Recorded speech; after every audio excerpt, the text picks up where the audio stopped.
gente do canal. Hoje estamos aqui com o Thales Rezende. Ele é doutorando no programa de História Comparada da UFRJ, meu amigo desde a época do colégio, do Cefet. Então fizemos história junto e aí agora Thales está aí no doutorado em História, eu acabei indo para Filosofia. Mas é um prazer estar aqui com ele no canal, que ele vai contar um pouco sobre a trajetória acadêmica dele, a pesquisa, e também tentar desmistificar um pouco esse ódio à história medieval e a esse tempo histórico, né, que muita gente coloca como um período da Idade Média intermediário, né, entre os antigos e os modernos. Então, Thales, pode falar, se apresentar para as pessoas. Tá, obrigado aí, Priscila, pelo convite, né, de vir aqui falar e tal. É sempre bom aproveitar essas oportunidades de divulgar as pesquisas acadêmicas que a gente faz, né? A gente, além de ter estudado junto, a gente acabou voltando para a escola para trabalhar como professor também. Então, a gente teve sempre essa preocupação de fazer esse intercâmbio entre a academia e a escola, né? E eu comecei na UFRJ em 2008 a fazer parte do programa de estudos medievais da UFRJ como bolsista de iniciação científica. Ele, né, foi a minha primeira experiência ali com pesquisa, com a minha orientadora, que está me orientando até hoje, a Andréa Frazão, pesquisa gênero e santidade na Idade Média, pesquisa história do direito, já trabalhou um pouco com essa questão também de ensino de história, né, de como a Idade Média é apresentada nos livros didáticos, trabalha muito com a questão também da ordem franciscana, enfim, tem várias frentes de pesquisa, e nessas frentes de Inclusive, pesquisa eu já aí, chamei ela para vir aqui no programa, só que ela tem que perder a timidez de falar na internet. Então, tomara aí que ela vendo o seu, ela se anime. vou botar uma pilha lá para dar um incentivo para ela, que a gente, todo mundo está tendo que se readaptar, né? E eu acho que com o tempo a gente vai acabar se acostumando com isso, como foi a gente entrar na sala de aula a primeira vez para dar uma aula, a gente também entrou nervosos e depois passou a ser nosso dia a dia, nosso ganha-pão, mais uma segunda-feira, enfim. E todo mundo pesquisava santo, né? Tinha uma questão de pesquisar santo e documentos medievais que falassem sobre os santos ou tivessem alguma coisa a ver com o culto aos santos, que a gente chama na história de hagiografia, né? Esses documentos. Só que eu achava muito chato. Eu não gostava de pesquisar santo e eu fui pensar em algo também que pudesse ser uma coisa que ninguém tinha feito, né? Que a gente, na pesquisa científica, a gente tem que ter essa preocupação um pouco. Não era que ninguém tinha feito, mas no momento ninguém estava fazendo. Então eu fui pesquisar o antagonista dessas histórias, o antagonista aos santos, que é o diabo, né? O grande antagonista. E, assim, já para esclarecer mais ou menos com que tipo de material que eu trabalho, né, é uma longa tradição de documentos que remontam ali à antiguidade, finzinho da antiguidade, iníciozinho da Idade Média, o que alguns historiadores chamam de antiguidade tardia, né? E vem até hoje no Brasil, né? O meu tipo de documento que eu trabalho no Brasil tem um exemplar maravilhoso que todo mundo conhece e adora, que é o Alto da Compadecida do Ariano Suassuna, né? Toda aquela situação ali do julgamento, aquele tribunal, quando eles morrem, a Virgem Maria vem defendê-los, e o diabo acusa, e Jesus fica ali como grande juiz e tal, e decide o que vai acontecer. Tudo aquilo ali é um exemplar maravilhoso da cultura brasileira, mas é algo que veio trazido pelos europeus e já existia na Idade Média, muito antes das navegações, né, sonharem em começar. E então na graduação e no mestrado eu desenvolvi uma pesquisa com duas agiografias, os Milagros de Nossa Senhora de Gonçalo de Berceu, que são uma coletânea de poemas sobre milagres que a Virgem Maria teria realizado, onde em alguns casos aparece ali um confronto direto ou indireto entre elas e figuras demoníacas.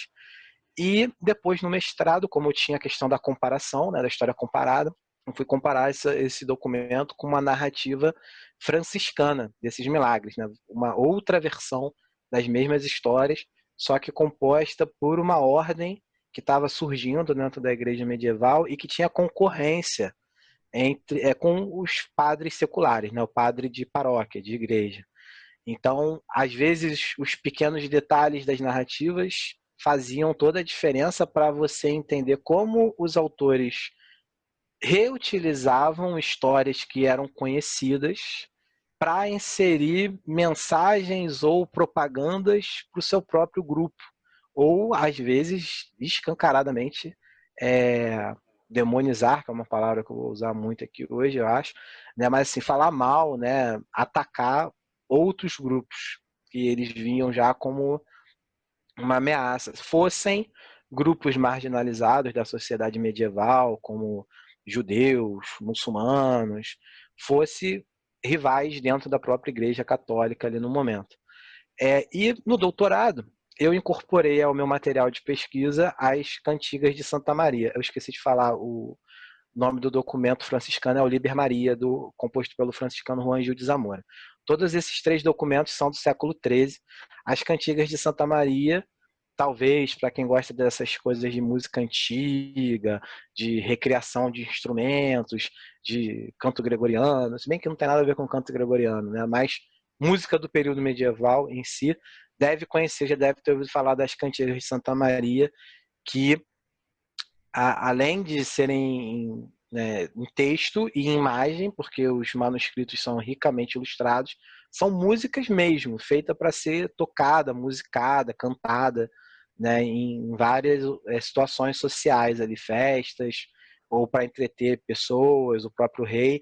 E o rei Afonso X, tido como o sábio, né, de Espanha, de Castela, ele teria encomendado e dirigido essa obra, que é monumental, são mais de 427 poemas dentro dessa compilação, né? E dessa vez, em vez de ficar estudando a figura do diabo, como ele era representado, quais eram os interesses por trás dessa demonização, se era associar o diabo a grupos marginalizados ou se era atacar concorrentes, eu fui estudar o fenômeno da demonização em si, né? Eu passei a querer entender o que é demonizar alguém ou alguma coisa, quais são os graus, as nuances que existem nesse processo, a que ponto ele chega, o que leva isso a acontecer, quais são os suportes psicológicos que permitem esse tipo de coisa acontecer, como que isso impacta a vida de toda uma comunidade, de toda uma sociedade, não só daqueles que estão sendo perseguidos. Então, eu acabei usando no doutorado a questão da história comparada para discutir esse conceito, digamos assim, e propor alguma coisa que colabore e leve esse conceito adiante, ajude a ampliar esse conceito, porque no atual ponto da pesquisa, ele foi muito pensado no século XX em relação à questão da perseguição aos judeus, em grupos de estudo sobre o Holocausto, em pesquisadores e escritores de origem judaica, e que vão remeter essa perseguição aos judeus como uma coisa que ganhou a forma moderna lá na Idade Média, né? E se restringe meio que essa questão de grupos, né? A demonização a grupos ou pessoas e não a coisas, a comportamentos, que acho que é algo mais sutil e mais atual, que a gente vê inclusive no Brasil. E a minha trajetória acadêmica é mais ou menos essa, né? Agora, aos trancos e barrancos, aí, com todos esses obstáculos que todo mundo está passando, estou tentando fechar o doutorado. E, além disso, eu sou professor de escola pública, sou professor de escola pública desde o início da minha carreira, que foi em 2012, né? Desde então, eu nunca parei de dar aula em escola pública. E professor de história, já dei aula de filosofia no estado também, uma época, mas de formação mesmo historiador. Interessante. E assim, Eu queria te perguntar o que te levou, né, a ir para a história medieval. Por que, né, estudar a história medieval e qual é a importância que você acha que a Idade Medieval pode nos trazer? Olha, eu tenho uma resposta pessoal e uma resposta acadêmica para essa pergunta. A resposta pessoal é que eu queria estudar antiga, mas eu não achava que eu ia me dar muito bem pelo meu perfil, personalidade mesmo, com o ambiente, né, de pesquisa, de antiga, é, era muito exigente e ao mesmo tempo muito competitivo. E eu acho que na época, muitas pessoas que passaram pela graduação, pela pesquisa, acho que vão entender o que eu vou falar. Eu precisava mais de apoio do que de incentivo à competição, né? É, então, quando eu fiz, né, a gente fez Cefet, estudamos juntos, e quando eu terminei o estágio do técnico, eu tive que optar se eu queria o emprego ou se eu queria continuar estudando história, porque eu já estava na faculdade e não dava para manter as duas coisas. Eu optei por história, que é minha vocação, é algo que eu sempre gostei e que acabou se tornando minha vida, e ali eu precisava ganhar dinheiro de alguma forma. Então, eu fui procurar professores que eu conhecia, que eu achava que iam ter bastante coisa para me ensinar. E como eu já tinha descartado a antiga, eu fui para medieval, que era um campo também que me interessava, assim, era minha segunda opção. Mas acabou se mostrando uma das decisões mais sábias que eu tomei na minha vida. Assim, eu não trocaria por nada, assim, eu acho maravilhoso, eu acho um campo, né, espetacular. E aí agora a resposta que não é tão pessoal, mas que é uma resposta que acho que precisa também ser colocada aqui, muito mais do que a minha questão pessoal, é que assim, a gente não percebe o quanto a Idade Média ainda está presente. A gente costuma fazer aqueles memes, aquelas piadas, ou dizer que certas coisas, certos comportamentos que não são progressistas, né, comportamentos preconceituosos, é, desumanos, que insistem em existir no nosso mundo. Quando acontece, a gente, caramba, estamos voltando à Idade Média, estamos voltando a isso ou aquilo. E, na verdade, né, a gente passa muito mais tempo admirando e gostando da Idade Média do que a gente percebe. A maior série de todos os tempos, apesar de ter tido um final que decepcionou muita gente, foi medieval. Se você for contar quantos filmes você pode assistir feitos sobre medieval, você não vai achar praticamente nenhum outro período histórico que bata de frente com filme que tem alguma temática medieval, né?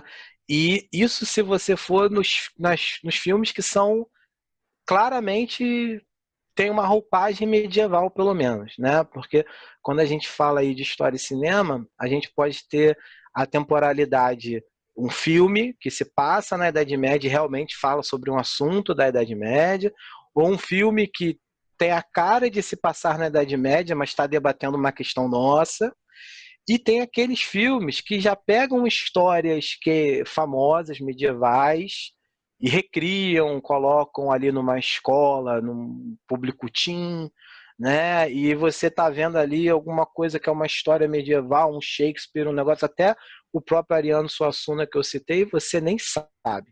Você adora a história, mas nem sabe que é, de onde que ela veio, ao que remonta. Se a gente for entrar no campo de jogo, de videogame, de RPG, poxa, Disney, pô, né, tem caramba, um monte de coisa, né? Então, as pessoas têm ainda hoje, né, o hábito de chamar suas filhas de princesa, filho de príncipe. Eu acho horrível, mas enfim, né, as pessoas usam esse linguajar. É, então, assim, a Idade Média está aqui, está presente com a gente, faz parte da nossa vivência, da nossa cultura, da nossa maneira de pensar, de ver o mundo, tanto quanto a história antiga. Assim, acho que as duas são pau a pau ali na importância que elas têm, né? A nossa língua surgiu na Idade Média, né? O português como a gente tem hoje só vai começar a ter a cara que tem na Idade Média. É, e aí uma pessoa de linguística ou que entenda mais sobre o assunto conseguiria explicar muito melhor do que eu como o idioma influencia na nossa maneira de pensar, até de organizar as informações no nosso cérebro.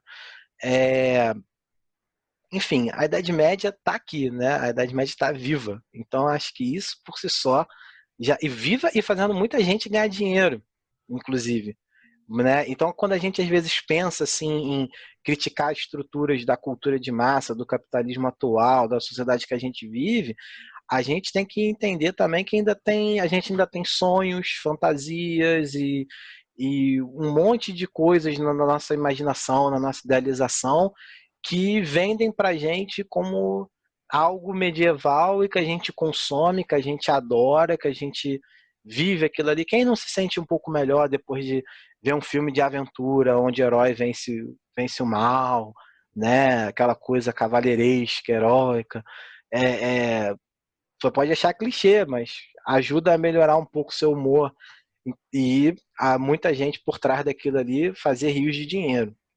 Uma coisa que Então, você, uma coisa que você falou sobre a Idade Média, e parece que está muito presente no nosso mundo, e principalmente na retórica do governo atual, é esse pensamento maniqueísta, né? Que parece que existe uma luta do bem contra o mal e que precisa-se, então, ter esse líder messiânico quase, esse líder salvador, e existe o mal, que são aquelas pessoas que não querem deixar o líder governar, e aí você divide a população, né? Faz essa divisão da população entre os apoiadores e não apoiadores, entre os 70% ou não. E aí essa visão maniqueísta do mundo, né, parece uma coisa também muito uma visão da idade, assim, do maniqueísmo, né, que está lá no pensamento filosófico, né, da idade medieval.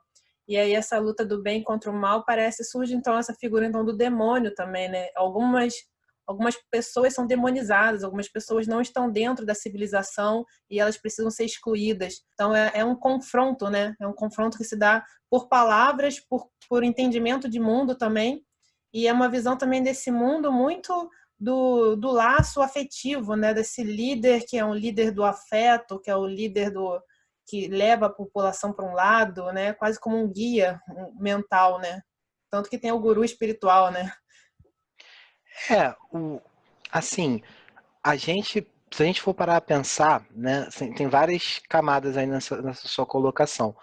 A gente tem a questão da diferença entre medievalismo e medievalidade, que é uma das primeiras aulas básicas lá do curso de História, quando você vai fazer a cadeira de medieval, que o medievalismo seria a área acadêmica mesmo, que se dedica a estudar, seja em que campo for, história, letras, arqueologia, filosofia, né? A Idade Média, o pensamento medieval, o que ela fez. E a medievalidade é todo esse conjunto de vivências, desde festa folclórica até nossas gírias, nossos memes, nossas maneiras de falar sobre a Idade Média, né? Valorizando ou desvalorizando que persistem na nossa visão aqui nessas representações que a gente faz do mundo que a gente vive.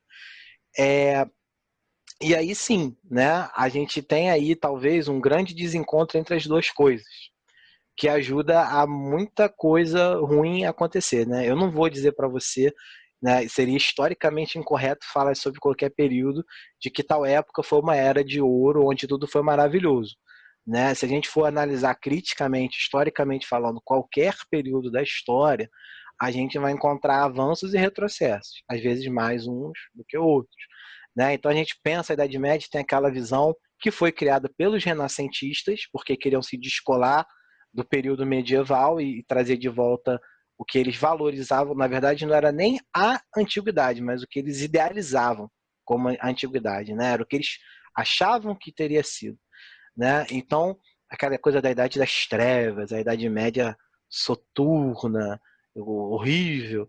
E a gente se esquece, por exemplo, né, que foi ali a conjuntura dos séculos 12, 13, 11 um pouquinho, finalzinho do 11, 12, 13 com certeza, onde vão surgir as primeiras universidades europeias, né, frutos ali de associações de trabalhadores, corporações de ofício, né, vão organizar estruturas de ensino, e essas universidades estão aí até hoje, né, Cambridge, Oxford, é, caramba, tem uma na Itália, agora eu não vou lembrar, assim, que era a grande universidade de direito da época, né?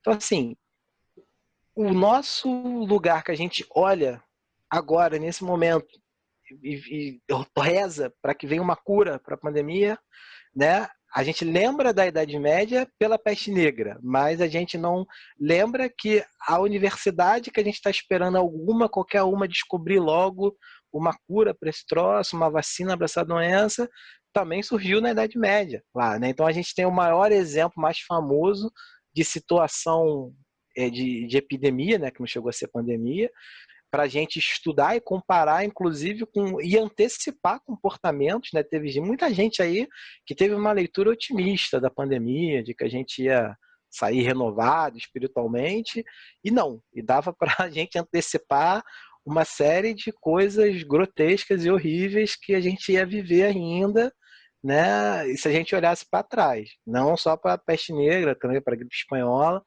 mas, assim, a peste negra todo mundo já ouviu falar, de alguma forma. A gripe espanhola é um conhecimento mais para os iniciados ou para quem está com a matéria fresca estudando para um Enem da vida. E aí, quando a gente vai para essa questão da filosofia medieval, a filosofia medieval ela tem uma grande influência cristã, né? Ela bebe de muita coisa da antiguidade. Os primeiros grandes filósofos e pensadores da Idade Média são neoplatônicos, e depois, lá para a Idade Média Central, ali, que é o período do século X até o século XIII, o Ocidente vai redescobrir Aristóteles, traduzindo, com a ajuda de judeus, textos do grego que foram preservados em árabe pelos muçulmanos ali que ocuparam o território da Grécia, e ali do Oriente Médio e do Norte da África, e na Espanha, na escola de Toledo, né, onde o rei Afonso X, que é autor também do trabalho que eu pesquiso, foi um grande incentivador dessa dita escola de Toledo, vão se traduzir e difundir pelo Ocidente vários textos aristotélicos. E aí a gente volta a ter conhecimento, informação da existência, inclusive, desse filósofo. E vai ter um movimento aí já com a escolástica medieval que vai beber dessa fonte aristotélica, com São Tomás de Aquino como seu expoente talvez mais famoso, mais conhecido. Então, a filosofia medieval era muito preocupada com a questão dos universais, de tentar entender o que existia na analogia entre a criação perfeita de Deus e as coisas se manifestando no mundo. E um grande problema do cristianismo, em específico, né, problema que eu digo não no sentido de defeito, mas no sentido de um problema mesmo intelectual, que o cristianismo se coloca aí, né, que é que se Deus é perfeito e criou tudo de bom, maravilhoso, o que explica o mal? Como é que existe a maldade? E tem um historiador americano, Jeffrey Burton Russell, que é o grande pesquisador dessa questão do diabo, e ele define o trabalho dele como história dos conceitos, e o que ele queria pesquisar era o mal, da onde vem o mal no ser humano. Ele tinha essa questão que é comum a muitos filósofos, inclusive, né? Apesar dele ser historiador. E ele chegou à conclusão de que no Ocidente aconteceu um fenômeno que a gente não vê em outras religiões, mesmo nas religiões mais próximas ali e mais parecidas, que seria o judaísmo e o islamismo, a gente não vê a mesma coisa que vê no cristianismo, que é ter uma figura tão simbólica, tão forte para representar a maldade, né? Que no caso é o diabo.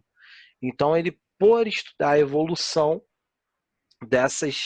do diabo no pensamento cristão, ele vai estudando de uma maneira bem, digamos assim, platônica, porque ele vai elencando as ideias em ordem cronológica e às vezes até esquece um pouco de tentar entender o contexto que poderia ter influenciado as mudanças de ideia. Ele só vai colocando, vai vindo uma coisa depois da outra e vamos pensando aqui por que teve essas transformações, e ele vai fazendo esse trabalho em 4 livros, estudando o diabo desde as suas origens pré-cristãs até chegar no século XX, que foi quando ele viveu e já morreu, né?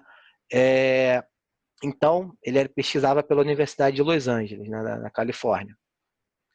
Então, o diabo aí, ele acaba tendo no Ocidente esse papel de ser o mal encarnado para a gente, um símbolo do mal. E tem um detalhe muito legal que a gente observa na historiografia, né, que se comenta bastante, que é que o diabo ele não tem uma forma definida, ele é uma criatura polimórfica, assume várias formas, quase ao sabor de quem está usando ele no seu discurso. Então você pode ter o diabo como um anjo de luz, um chifrudinho vermelho de rabo pontudo, tridente, casco. Você pode ter o diabo exatamente igual a um deus da mitologia de um povo que você está convertendo para o cristianismo. Você pode associar ele com um monstro dessa mesma mitologia. Você pode fazer ele parecer um advogado moderno, poderoso, como naquele filme muito bom do Advogado do Diabo, que é o Al Pacino que interpreta o próprio. E essa falta de forma definida, essa fluidez na forma, faz com que ele possa ser associado a qualquer coisa e a qualquer um. E aí é que entra a questão da demonização, como você já adiantou alguns elementos muito importantes, né? Que é o quê? O que eu considero como demonização no momento da minha pesquisa, né? Pode mudar até o final dela, mas no momento é o seguinte: é um processo psicológico muito poderoso, muito potente de coesão de um grupo. E como é que funciona essa coesão?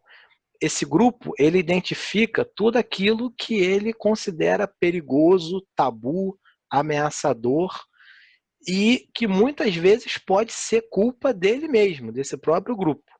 Mas ele busca um bode expiatório fora que vai ser associado a essa figura sobrenatural, essa entidade que representa o mal, e aí vai ser demonizado.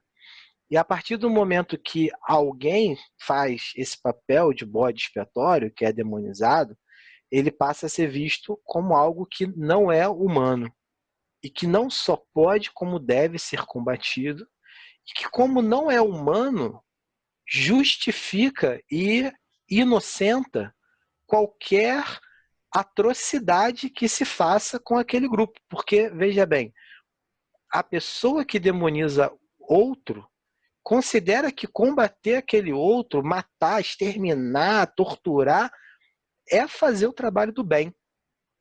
É uma guerra santa, é uma cruzada, ele está fazendo o trabalho de Deus, ele está fazendo o mundo melhor.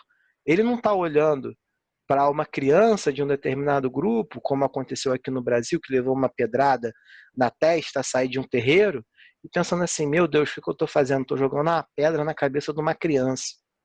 Ela está olhando para demônio, para um instrumento do demônio, para um disfarce, ou para um associado, para alguém que pratica bruxarias, que pega poder com o demônio, que vai fazer trabalhos espirituais, feitiços e coisas do tipo, né, na cabeça dessa galera, existe esse poder, né, existe essa possibilidade. Então, o que a princípio pode parecer uma coisa apenas religiosa, na verdade, se traduz em muitos outros usos. Na Guerra Fria, o Reagan chamava a União Soviética de um império do mal e associava eles a figuras demoníacas, algo que você tem que destruir da face da Terra. Você pode ter disputas econômicas, como, por exemplo, o pastor que tem o seu canal de televisão e brigou com um outro pastor que saiu da igreja dele e foi para outra emissora. Aí um começa a receber um endemoniado que diz que estava frequentando a igreja do outro para ser exorcizado ali ao vivo na televisão. Aí você liga num canal, o demoniado diz que frequentava a igreja do outro lado e vice-versa. E aí o que eles estão disputando? Fiéis, dízimo, audiência, um monte de coisa que não tem a ver com espírito, tem a ver com matéria, né? Tem a ver com grana. E pode ser usado, às vezes, até, e isso já começa a ser hipóteses minhas, né? Como uma maneira de controle social. Você não precisa chegar ao ponto de expurgar um grupo do seu convívio. mas você pode estabelecer o lugar desse grupo, o contato, colocar comportamentos como tabu e justificar que simplesmente não se faz porque é do demônio, né? Sem ter nenhuma outra explicação do tipo, faz mal à saúde, não é moralmente certo, né? Não é ético, nada muito complexo, simplesmente é do mal, não faça, né? Deus não gosta, você vai te levar para o mau caminho, vai te fazer trabalhar para forças do mal contra a sua comunidade, né? E pode acabar sendo usada aí de uma maneira mais sutil como uma forma de controle. E até mesmo, isso é tão arraigado na gente que até mesmo quem combateria esse tipo de coisa, usa esse tipo de coisa. Porque a gente vê, por exemplo, o Temer ser associado com o diabo lá, a gente vê vários humoristas aí progressistas fazendo piada de que o Temer tossia lá no discurso que ele estava falando lá com a voz estranha, que ninguém sabia de onde veio, que veio do inferno. Ser colocado ele lá com a cara do Vingador, né? Ou pessoas falando assim, voto no diabo, mas não voto em fulano de tal, né? Fazendo charges. Então, assim, a gente tem um monte de manifestações da demonização nesse momento. E por que a Idade Média? O que a Idade Média tem a ver com isso tudo? A Idade Média, né? A igreja que é, né, a gente fala, a igreja é católica, né? Mas a igreja é cristã, o cristianismo, ele não, a gente nasce e num mundo cristão e tem a sensação, até proposital, né, de que as igrejas elas são do jeito que são desde sempre, porque Deus estabeleceu assim. E na verdade as igrejas também têm uma longa história, idas e vindas para definir seus dogmas, suas tradições, longuíssimos debates entre essas autoridades, né, eclesiásticas. E conforme vai avançando a Idade Média, as coisas vão se definindo, e inclusive essa questão do diabo, de quem seriam os marginais demonizados, os grupos de desconfiança dentro dessa sociedade, né?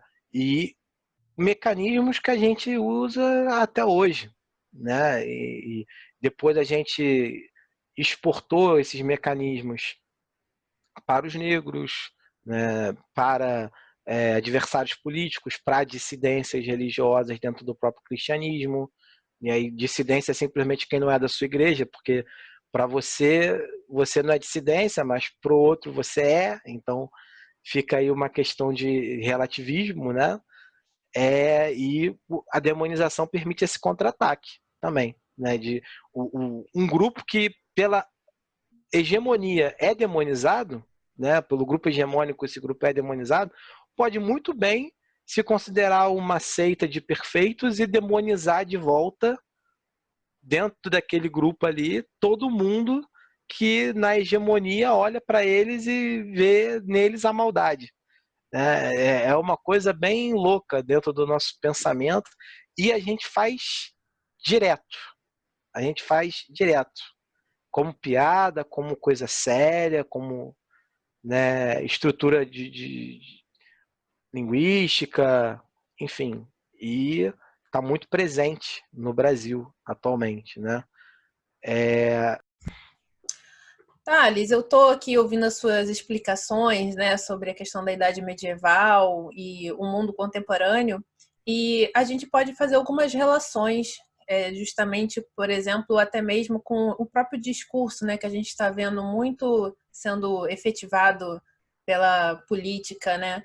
E aí você tem, por exemplo, a questão do extermínio da petralha, né? Você tem alguns discursos que são também discurso de ódio, e esses discursos que parecem também um discurso muito religioso, né? Um discurso de acreditar que existe um líder, um salvador, e me parece que isso passa não por uma questão da racionalidade, mas por uma questão muito mais da fé, da questão afetiva. E aí, às vezes, você trazer argumentos racionais, lógicos, não são compatíveis por um pensamento e um sujeito que funciona por outra lógica de raciocínio e de funcionamento, né? Que não é justamente um sujeito da racionalidade científica, mas sim um sujeito que parece que funciona por uma outra racionalidade que seria uma racionalidade muito mais religiosa, né, da fé, da crença, da existência de um mundo de uma determinada maneira que é compartilhado por um grupo de pessoas, mas não por todas as pessoas, né? Como é que você enxerga essas relações hoje, nesses grupos de pessoas e essa relação entre religião e política também?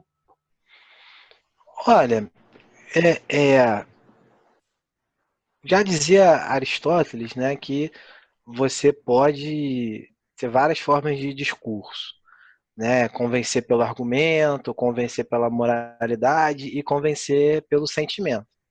E que o sentimento vai ser sempre o caminho mais fácil, né?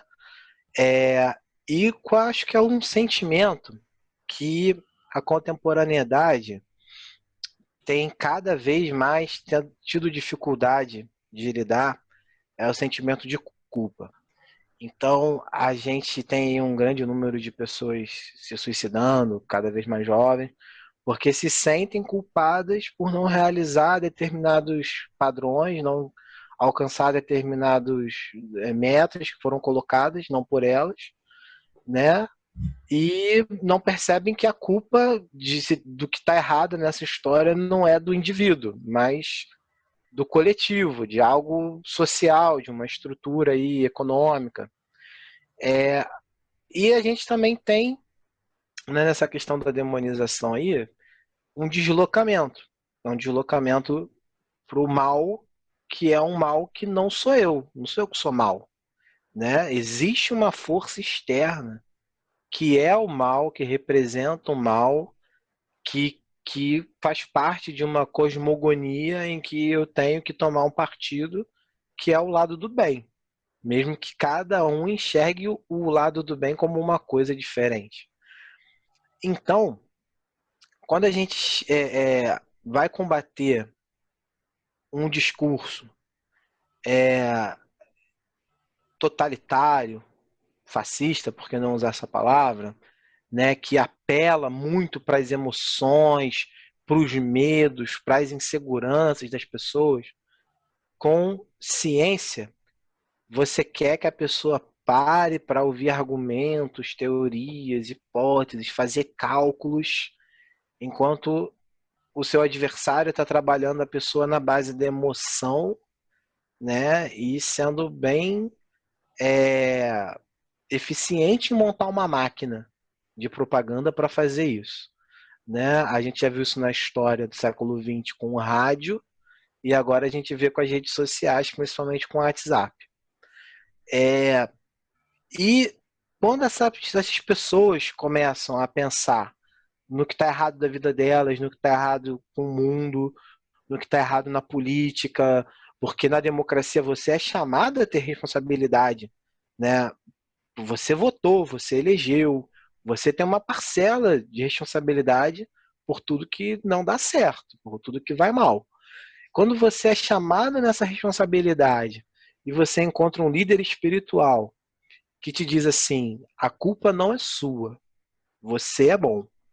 Existe uma força externa, um mal tentando te atacar, se apoderar de você e te destruir. Ele já te isentou da culpa, já te tirou essa carga. E o que ele pede como contrapartida é que você confie nele, porque ele foi a pessoa que chegou para você e te acolheu. Ele não disse para você que você precisa estudar, que você está sendo um monte de ista, machista, racista, etc., né, homofóbico. Ele não te acusou, não apontou dedo. Não estou querendo dizer com isso que a gente tem que ter uma postura de passar pano, abrandar, mas estou dizendo assim, como é que, né, esse pensamento ganha corpo e se multiplica nessa velocidade tão espantosa? Você estabelece uma culpa sobrenatural e isenta o humano das suas responsabilidades. Você se coloca como líder que identificou esse problema e que agora vai ajudar ele a se reerguer. Sem questionar, sem exigir, sem pedir para o cara pensar em nada. Só confia em mim e vem. cara se entrega, porque muitas vezes as pessoas já estão num nível de esgotamento, de desespero até muito grande, certo? A gente, todo mundo, se sente muito inseguro atualmente, né? Mesmo sem pandemia nenhuma acontecendo, tudo é muito incerto nas nossas vidas, com várias promessas que a gente segue, vários caminhos que a gente insiste, que não se cumprem, nunca passam das expectativas. Você trabalha muito e não melhora de vida, você estuda muito e não é reconhecido, não consegue uma boa colocação no mercado de trabalho, não consegue um emprego que você se preparou para ter, né? E a gente é criado desde pequeno dizendo que tudo depende da gente, do nosso esforço. Então chega alguém ali e fala, ó, vamos ajudar você, cara, você vai melhorar. Qualquer melhora que a pessoa tiver na vida, por mais que seja uma pequena melhora, né, já é o suficiente para ela estabelecer um vínculo de casualidade e acreditar, não, essa pessoa me ajudou, essa pessoa me acolheu. Existe realmente alguma coisa do mal fora querendo me pegar. E essa mesma pessoa que recebe, né, essas pessoas que estão nesse momento de confusão, de conflito, de dúvida, também é a mesma pessoa que vai apontar o dedo e falar, olha, olha os agentes desse mal que te persegue na sociedade em que você vive. É o gay que por existir vai destruir as famílias e vai acabar com o plano de Deus. É, é a religião afro que tem poder de fazer mandinga para atrapalhar o povo de Deus, porque tem uma série de questões aí que eu não vou repetir aqui porque eu acho horrível de dizer, de pensar, né? E o comunista, o esquerdista, o petralha que roubou de você, que assaltou, que fez de tudo para destruir os planos de Deus. E agora você faz parte de algo maior. Você E faz parte de um plano maior. o engraçado é como o inimigo muda, né? Porque antes de entrar era o PT o problema e os petralhas. Depois que entra, virou o STF, virou o Congresso. Os inimigos eles estão sempre mudando para justificar a falta, né, de eficiência do governo de realmente fazer uma melhora social. Então parece que está sempre esse mal, ele se desloca de lugar e se elege novos inimigos, né? A questão aí, pegando a palavra messiânico, né?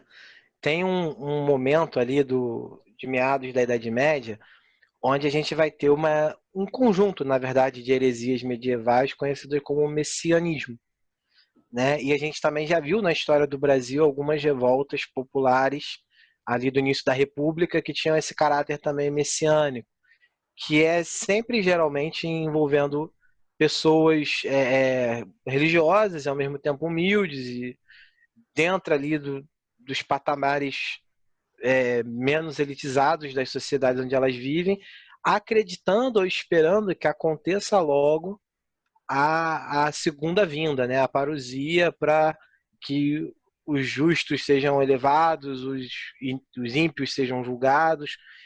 E a gente está o tempo inteiro vendo isso aí, né? Cada ano que passa, alguém diz que vai acabar o mundo numa data diferente, que é para todo mundo se arrepender, né? E diz isso e investe na bolsa de valores ao mesmo tempo, né? O mundo vai acabar, mas eu vou investir na bolsa. Então, quando a gente tem esse tipo de situação, né, que se espera um líder, você destruir o líder é muito difícil, porque às vezes não se trata tanto do líder, mas da necessidade que as pessoas estão sentindo. Então, a gente já viu isso na história recente do Brasil em vários momentos, né? Era primeiro o Joaquim Barbosa, depois o japonês da Federal, depois o Sérgio Moro, depois, sei lá, o Aécio, agora é o Bolsonaro, e provavelmente no futuro próximo vai ser outra pessoa que vai aparecer aí ainda, ou que já apareceu e a gente não percebeu ainda, né? Não se ligou. Então, se não se atacar o que causa esse pensamento, o que causam esses medos, né?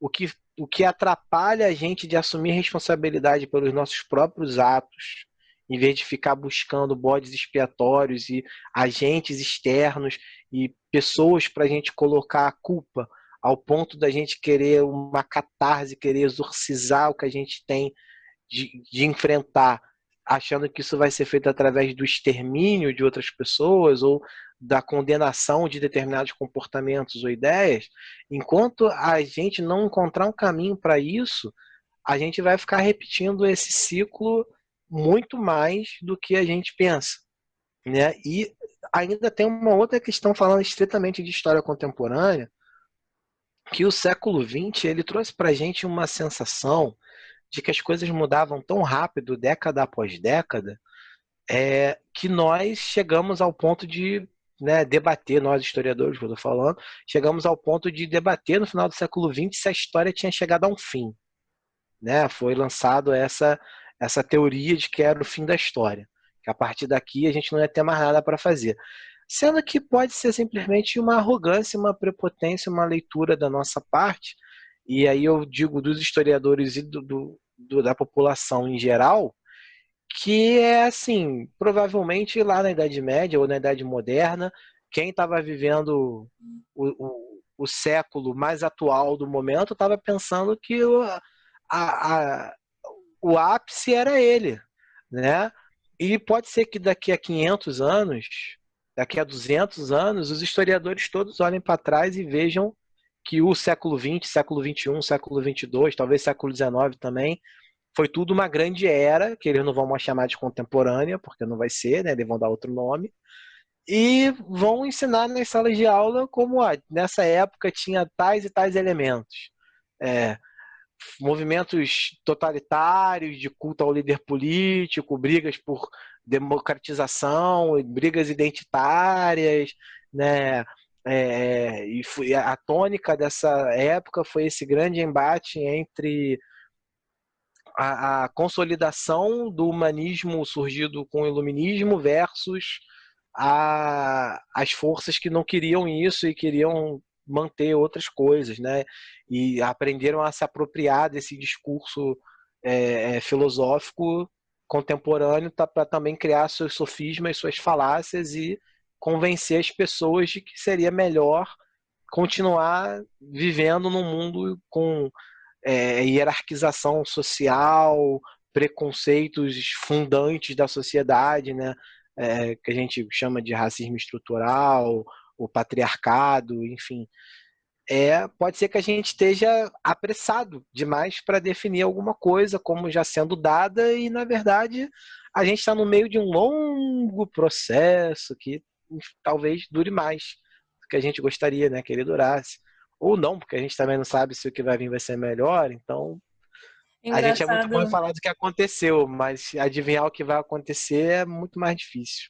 É engraçado isso que você falou sobre a gente vai continuar repetindo os mesmos erros se não mudar essa culpa, se não mudar essa forma de pensar, de eleger um bode expiatório para tudo, que parece que é muito, né, o trabalho que o Foucault desenvolve no final da vida, falando sobre a questão do cuidado de si, que ele vai no fundo falar, olha, são as pessoas que governam e se a gente não olhar para a gente e não ver que tipo de pessoas nós somos, porque somos nós que vamos governar, somos nós que vamos no futuro ocupar esse cargo, é um problema, né? Então, no fundo, é um problema da ética junto com o problema da política, que não parece que, assim, toda vez que eu converso com as pessoas e toda vez que eu leio sobre ética e política, que é a minha linha de pesquisa, não consigo avançar para nada que não seja, que não recaia na questão do sujeito e na questão da ética. Parece que há uma mudança de mentalidade, mas essa mudança de mentalidade tende a demorar muito e talvez é isso que você falou, talvez seja um processo que está no processo ainda, né? Estamos ainda caminhando e a mudança de mentalidade é uma longa duração de história, né? Não é curta, talvez a gente esteja ainda muito novo, muito engatinhando com as mudanças sociais, com a mudança de pensamento, e talvez a gente caia em retrocessos, enfim, conservadorismos, que eu acredito que realmente é muito a longo prazo, mas eu fico pensando, poxa, desde Sócrates, né? Sócrates já estava pensando cuide de si, melhore a si mesmo, que aí a gente vive num mundo melhor, e até agora nada, né? O Kant com o projeto iluminista também, né? A saída da minoridade, também nada. Então, assim, parece assim, nossa, a história da humanidade parece que é uma grande história do fracasso do pensamento, né? Olha, a gente pode pensar que pelo menos a gente é bom em avançar no padrão que a gente quer alcançar, né? Porque a gente vê que, apesar da discussão permanecer, a gente vai estabelecendo cada vez metas mais elevadas para o que a gente considera como o que a gente tem que atingir, né? Direitos universais, igualdade de tratamento entre as pessoas, solidariedade entre todos os seres humanos, enfim, compromisso com isso tudo, né? Mas infelizmente nós não somos tão rápidos em exercer esses padrões, né? A gente fala, vamos tentar viver assim agora, vamos pautar a nossa sociedade assim agora. Aí a gente faz uma constituição super progressista, mas aí fazer a constituição dura um processo de semanas. E praticar a constituição, fazer aquilo ali valer na prática, acontecer no real, leva décadas, né? E aí o risco que a gente corre é desistir cedo demais, né? Passar 20 anos e chutar o balde, dane-se, eu quero é, resolver a minha vida primeiro e problema dos outros, vou eleger aí um cara que vai tratar dos meus interesses e problema de quem vive diferente de mim, ele que lute, né? Como dizem agora aí, a gíria do momento. E, cara, será que isso é o tempo suficiente para a gente estabelecer isso aí? Porque talvez como as nossas vidas sejam bem curtas comparado com o tempo da Terra, a gente tem essa pressa. Mas a gente parar para pensar, né, a gente volta lá para aquela aulinha que a gente dá para a criancinha do sexto ano. Olha, se o dia, se a existência do universo fosse um dia de 24 horas no relógio, o ser humano só teria aparecido no último segundo, né? A nossa existência aqui ainda é muito curta. Mas a gente tem. E esses problemas agora, a gente está começando a perceber que não se trata só do ser humano com o ser humano, mas também do que a gente está causando ao planeta, às outras criaturas vivas, né, cara? E a gente tem que dar um certo cartaz para os gregos em pensar na história como mestra da vida, porque a gente, né, fica aí uma curiosidade, a Floresta da Tijuca é a maior floresta urbana reflorestada, né, do mundo. E foi reflorestada porque derrubaram e perceberam que o Rio de Janeiro ficou sem água. Aí agora a gente está vendo novamente essa questão aí, só que lá no Pantanal, as queimadas e tal. E quando o Sudeste ficar sem água, talvez alguém vire e realmente a gente tinha que ter lá, plantar a florestinha de novo lá, para a gente não ficar morrer de sede aqui, né? Só que a gente tem que lutar contra a ganância, contra interesses econômicos, contra, né, um monte de coisas que realmente são questões antigas, mas, né, é, é, quanto mais a gente tem pessoas no planeta, mais a gente precisa colocar todo mundo no mesmo pique, no mesmo ritmo, na mesma sincronia, e isso vai ficando cada vez mais difícil, porque é mais fácil nivelar todo mundo por baixo, entendeu? É mais fácil entregar 144 caracteres, entregar meme, entregar pensamento curto, frase de efeito, promessas vazias, né? Do que você entregar pensamentos complexos e que exijam que a pessoa pare para refletir. A nossa sociedade não é feita para nos dar tempo para pensar no que a gente faz nas nossas vidas. Ela dá pra gente coisas que a gente fica pensando o tempo inteiro que a gente tem que fazer. Mas a gente não tem tempo de parar para pensar se aquilo é o melhor pra gente, se a gente está agindo certo, se a gente precisa fazer aquelas coisas, se aquilo é o melhor para a nossa comunidade, se é o melhor para as pessoas ao nosso redor, né? E isso tudo, cara, vai colocando a gente sempre como bombeiro, a gente está sempre apagando o incêndio, a gente nunca está construindo nada, a gente está sempre correndo atrás do prejuízo, sempre tentando dar resposta, porque a pessoa que grita uma besteira, ela dá um grito. A pessoa que tem que explicar aquela besteira, ela precisa da atenção e de muito mais tempo de todo mundo para desfazer a confusão que um grito causa, né? Por exemplo, uma das coisas que me levou a pesquisar a questão da demonização foi uma notícia que é mais recente do que a gente gostaria de se lembrar dela, de uma empregada doméstica que foi linchada até a morte, porque um site desses de notícia assim, de bairro, da internet, que foi surgindo nessas páginas de rede social, divulgou um retrato falado de uma pessoa que estava sequestrando crianças para fazer ritual de bruxaria com essas crianças. E os vizinhos dessa senhora cismaram que ela era parecida, espancaram a mulher até a morte, né? Mais de 100 pessoas agrediram a mulher, continuaram batendo nela depois de morta, né? Batendo no cadáver. E depois se provou que o jornal tinha inventado a história para conseguir clique, que não tinha nenhum caso de sequestro infantil na região há muitos anos, que a moça que foi vítima dessa barbárie, ela era religiosa, ela estava indo, ela tinha uma Bíblia na bolsa, ela estava voltando do trabalho ou saindo do trabalho indo para a igreja, uma coisa assim. Então, essa demonização é tão maluca, né? Thales, mas é uma faculdade de feitiçaria. Mas aí é feitiçaria para fazer ritual o quê? Satânico, né? Demonização.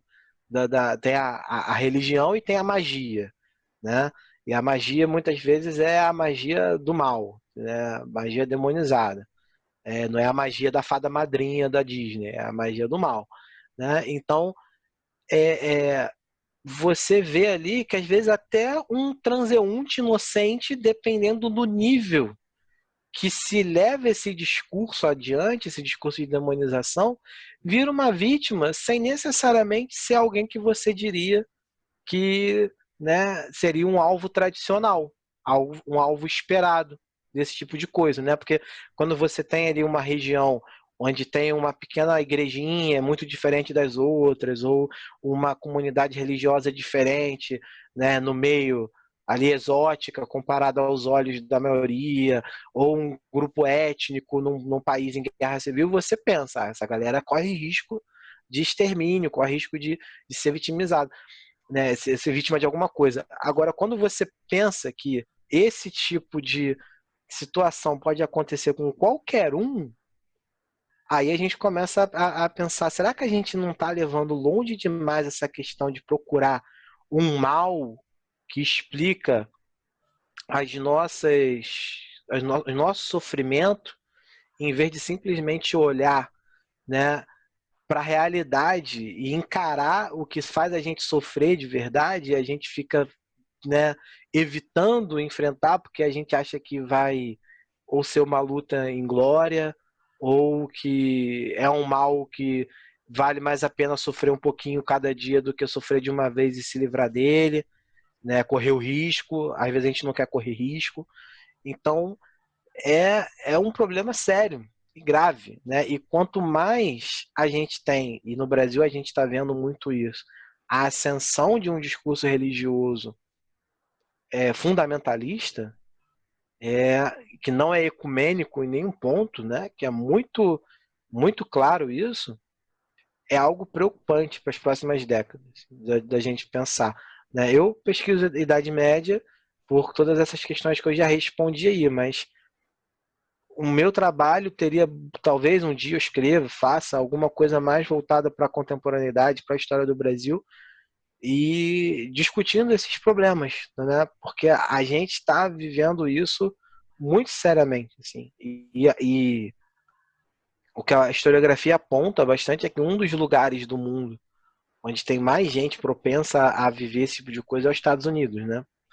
É uma sociedade bem peculiar, assim, é a sociedade com a maior população carcerária do planeta e também onde a maioria das pessoas acredita que anjo é real, real, real, assim, anjo com asinha de pena, real, real. Né? Não, não é nem assim, eu acredito em anjo, mas eu acho que aquele lá que a gente usa na mídia lá é só coisa de filme. Não, acredita que é daquele jeito, literal. Então, assim, né, a gente está se aproximando muito deles. em coisas que não vale muito a pena a gente copiar, né? Teriam coisas melhores para a gente se inspirar, né? Não vou chegar aqui e demonizar os americanos, mas poxa, tem tanta coisa legal que a gente pode aprender com outros países no mundo inteiro, não só com os americanos, e a gente vai lá e pega certas coisas e, né, é o Trump brasileiro, né? O cara é conhecido como Trump, pô, é, nem para ser ruim o cara pode ser ruim original, ele tem que ser ruim cópia de alguma coisa, sabe? É complicado demais. Thales, queria agradecer você ter vindo para cá, né, conversar com o pessoal daqui. E muito feliz de estar aqui conversando com você, pude refletir sobre as grandes questões também, né, ética, política, idade medieval e esse muito preconceito que as pessoas têm com a idade medieval. Então é legal pensar, tem os pós e contras e todo esse misticismo, né, que foi criado em cima da idade medieval, que nem sempre corresponde à realidade. Então fica o convite aí para você voltar e depois falar sobre outros assuntos, outros temas, e passa para as suas considerações finais aí que você queira fazer ainda.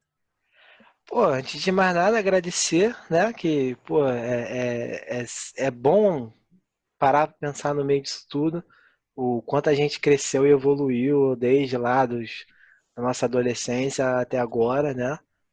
É bom, às vezes, a gente também olhar e sentir um pouco de orgulho da nossa própria trajetória, assim, dar uma animada, né? Levanta a nossa moral para encarar os desafios. E, assim, só para fechar, né, não desgostem da Idade Média, nem de nenhum período histórico, pura e simplesmente assim, você pode ter seus favoritos e seus menos favoritos, mas escolher algum para ser demonizado não é uma boa ideia. E muitas vezes tem coisas que a gente vê acontecendo de ruim na contemporaneidade e fala assim, nossa, estamos voltando à Idade Média. E se você for lá na letra fria, né, bancando um pouco o historiador chato e verificar se aquilo acontecia na Idade Média, você vai descobrir que não, que é um fenômeno bem atual, bem contemporâneo, que não teria nem condições materiais de existir na Idade Média. Eu estou falando aqui de forma genérica, não estou falando de nada específico, né? Cada caso é um caso, mas essa situação é bem corriqueira. E não deixa de ser uma forma também da gente fugir dos nossos problemas, né? Não, olhar e falar, não, isso não não estamos voltando para a Idade Média. A gente está sendo a pior versão de século XX que a gente pode, né? Porque isso já foi e foi um fenômeno marcante do século XX, né? A gente voltar, por exemplo, com antissemitismo, com KKK, sabe? Idade Média não tinha Ku Klux Klan. É, é, até a caça às bruxas é erroneamente atribuída à Idade Média, mas ela começa no século XVI, que já é a Idade Moderna, né? Tinha perseguição a bruxas na Idade Média? Tinha, mas a caça às bruxas, aquela que rende tanto livro, tanto filme, tanto assunto, já se a gente for pegar ali pelo tecnicismo da coisa, a Idade Média, segundo os historiadores, já tinha encerrado, né? Então, é também uma questão da gente olhar não só para o que a gente faz como pessoas, mas para o que a nossa própria época faz. E encarar isso como um problema dos nossos tempos. É claro, de vez em quando uma piada ou outra, você não precisa se tornar uma pessoa sem humor, né? Mas saber que por trás do humor tem um problema mais sério e reconhecer aquele problema como um fenômeno da nossa época e partir para o enfrentamento, que é o que a gente tem que fazer, porque as coisas não se resolvem sozinhas, né? E deixar para a Idade Média o que ela tem de ruim, que já é muita coisa mesmo, e também aproveitar o que ela tem de bom aí, seja no entretenimento, seja na filosofia, seja nas universidades. E é isso, né? O legado dela tem luz e trevas, não é só trevas, tem bastante luz aí também. Thales, obrigada. Beijo, tchau. Valeu, gente. Muito obrigado aí.